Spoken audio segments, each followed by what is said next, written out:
Alhamdulillahi rabbil alamin wa bihi nasta'in ala umuri dunya waddin. Asyhadu an la ilaha illallah wahdahu la syarika lah wa asyhadu anna Muhammadan 'abduhu wa rasuluh. Allahumma salli wa sallim wa barik ala nabiyyina Muhammad wa ala alihi wa sahbihi wa man tabi'ahum bi ihsanin ila yaumiddin. Amma ba'd.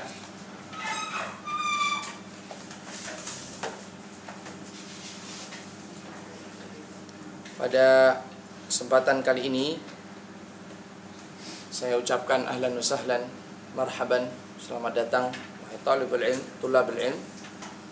Pada lanjutan kajian kita masih dalam Kitabus Shalah. Dan pertemuan yang lalu kita telah membahas mengenai sujud sahwi. Dan pertemuan kali ini kita akan membahas mengenai bab an-nahyu an kalam fi shalah, bab larangan berbicara di dalam salat. Sebelum itu, bab tahiyatul masjid. Nah, bab tahiyatul masjid.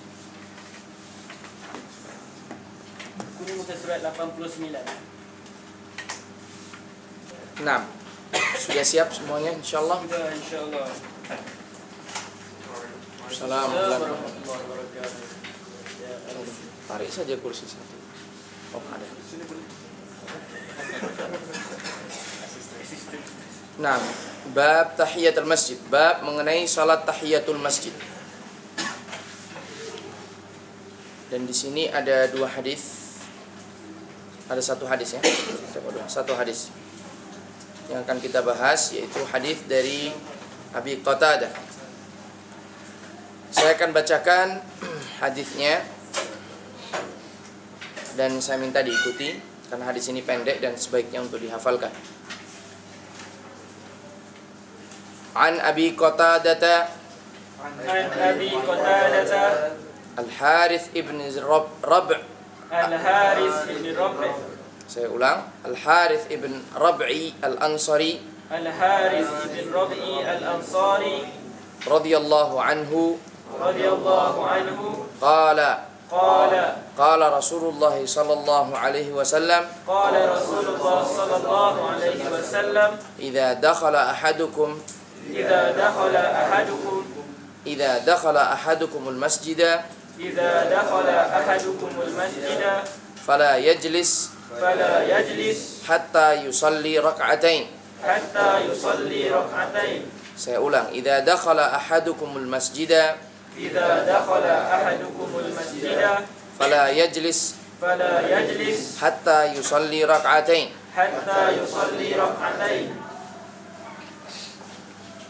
Dari Abi Qatadah, dia bernama Harith ibn Rab'i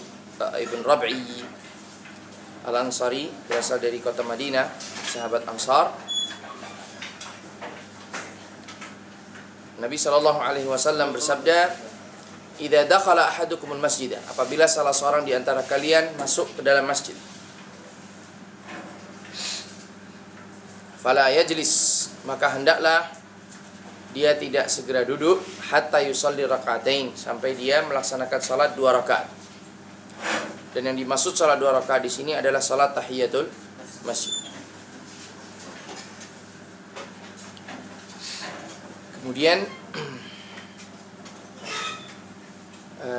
Syekh menyampaikan sebuah hadis mengisahkan kisah sahabat Sulaik Al-Ghadfani yang ketika itu masuk ke Masjid Nabawi di saat Nabi SAW berkhutbah.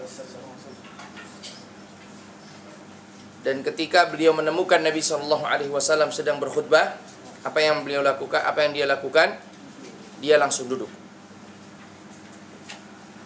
Maka apa yang terjadi dan apa yang dilakukan oleh Nabi SAW? Perhatikan bahwa di saat seseorang berkhutbah, dia juga manusia.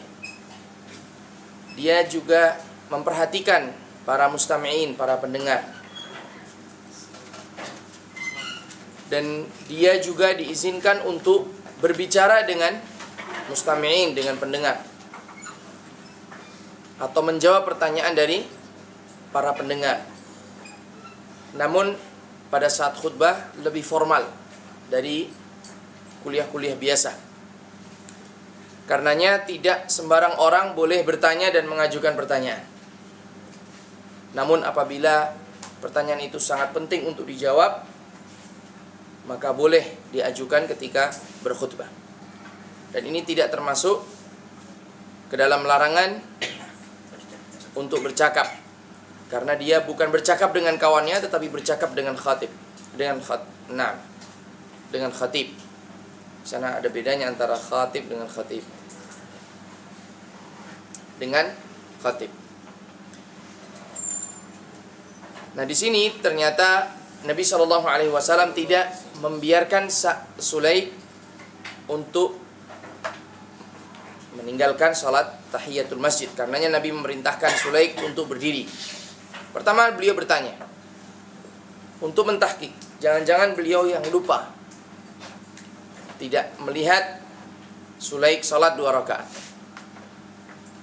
Maka beliau bertanya, as-salaita raka'atain, apakah engkau telah melaksanakan salat 2 rakaat yang dimaksud adalah salat tahiyatul masjid? Qala la, dia menjawab tidak. Apa kata Nabi SAW? Qala qum fasalli, berdirilah dan salatlah 2 rakaat. Fasalli raka'atain, salatlah kamu 2 rakaat yang dimaksud adalah tahiyatul masjid. Padahal ketika itu Nabi SAW sedang berkhutbah. Maka perintah ini nanti akan kita sebutkan bahwa di antara dalil dari Zahiriyah yang mewajibkan salat tahiyatul masjid adalah hadis yang baru saja kita sebutkan ini, yaitu apabila di saat khutbah saja seseorang diperintahkan untuk berdiri dan melaksanakan salat 2 rakaat, maka tentu hal ini yang mana sesungguhnya diwajibkan atas dia ketika itu untuk melaksanakan, untuk mendengarkan khutbah, maka tentu hal itu menunjukkan bahwa tahiyatul masjid adalah sesuatu yang wajib. Sebab kalau tidak wajib maka tidak akan diperintahkan untuk melaksanakan salat dan meninggalkan mendengar khutbah. Nah,